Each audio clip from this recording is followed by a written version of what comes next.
नमस्कार मैत्रिणींनो, तर आज आपण बघणार आहोत गौरीचे मुखवटे पॉलिश कसे करायचे आणि त्याचे रंगकाम कसे करायचे, ते देखील घरच्या घरीच. तर ही गौरीचे मुखवटे आहेत आणि याला जो पहिला कलर दिलेला आहे तो आपण अगोदर येथे काढून घेणार आहोत. तर पहिले जे रंगकाम केलेले आहे तर ही डिझाईन जी आहे ती सुबक आणि कोरीव काम आहे. तर पहिला कलर काढण्यासाठी जरा वेळ आपल्याला हा लागणारच. अशा रीतीने आपण पहिला पूर्ण कलर येथे काढून घेतलेला आहे आणि पॉलिश करण्यासाठी आपण या लिक्विडचा इथे वापर करणार आहोत. तर हे जे लिक्विड आहे हे वापरण्यासाठी आपल्याला एकतर कापूस लागणार आहे किंवा कॉटनचा कापड. तर मी येथे कॉटनच्या कपड्याचा वापर केलेला आहे. हे लिक्विड कॉटनच्या कपड्यावर घेऊन संपूर्ण मुखवटा हा आपल्याला स्वच्छ पुसून घ्यायचा आहे आणि कितीही काळवंडलेला मुखवटा असला तरी या लिक्विडने एकदम स्वच्छ होतो. तर अशा रीतीने आपण मुखवटा देखील स्वच्छ करून घेतलेला आहे आणि नंतर दुसऱ्या कपड्याने पुन्हा एकदा हा मुखवटा पुसून घ्यायचा आहे. आणि आता आपण रंगकाम करण्यासाठी ॲक्रेलिकचे कलर वापरणार आहोत. तर त्यासाठी आपण अगोदर डोळ्यांचा भाग हा रंगवून घेणार आहोत. तर तुम्ही बघू शकता या पद्धतीने अगोदर आपण डोळ्यांच्या आतील जो पांढरा भाग आहे तो अगोदर येथे रंगवून घेतलेला आहे.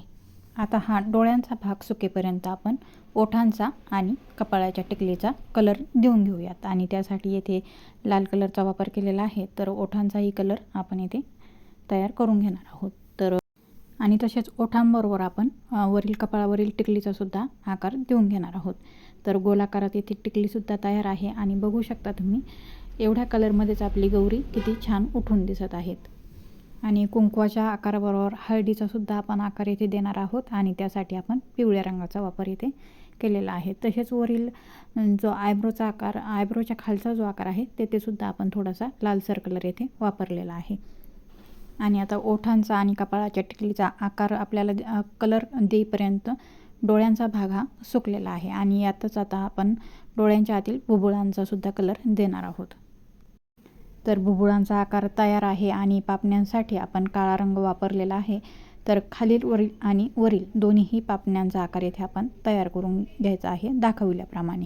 आता त्याचबरोबर वरील आयब्रोचा देखील आकार तयार करून घेऊया आणि सर्व आकार हा फिनिशिंगनुसार द्यायचा आहे. सुबकरित्या आपण गौरीचा मुखवटा येथे कलर केलेला आहे. त्याचबरोबर आपल्याला जो वरील दागिन्यांचा आणि मुखवट्याचा भाग आहे तेथे आपण गोल्डन कलरचा वापर करणार आहोत. तर व्हिडिओ स्किप न करता पूर्ण बघा, म्हणजे तुम्हाला संपूर्ण माहिती व्यवस्थित आणि सविस्तर समजेल.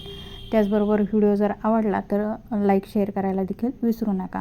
अशा रीतीने तुम्ही कलरचा वापर करून आपले जे गौरीचे मुखवटे आहेत ते घरच्या घरीच रंगकाम देखील करू शकता आणि पॉलिश देखील करू शकता. त्याचबरोबर आपण केसांचा कलर हा काढलेला नव्हता तरी देखील आपण खाली जो कल्ल्यांचा कलर निघालेला होता ते कल्ले करून घेणार आहोत आणि केसांच्या कलरवरती पुन्हा आपण थोडासा हात फिरवून घेणार आहोत, जेणेकरून केसांच्या भागाला सुद्धा आपल्याला शायनिंग दिसेल. कारण जुन्या कलरमध्ये आणि नवीन कलरमध्ये खूप फरक पडतो. अशा रीतीने देवीचे मुखवटे आपले हे पॉलिश करून आणि रंगवून तयार आहेत आणि बघू शकता तुम्ही खूप छान पॉलिश देखील झालेले आहे आणि रंगकामसुद्धा खूप छान झालेले आहे. तर व्हिडिओ पूर्ण बघितल्याबद्दल मनापासून धन्यवाद.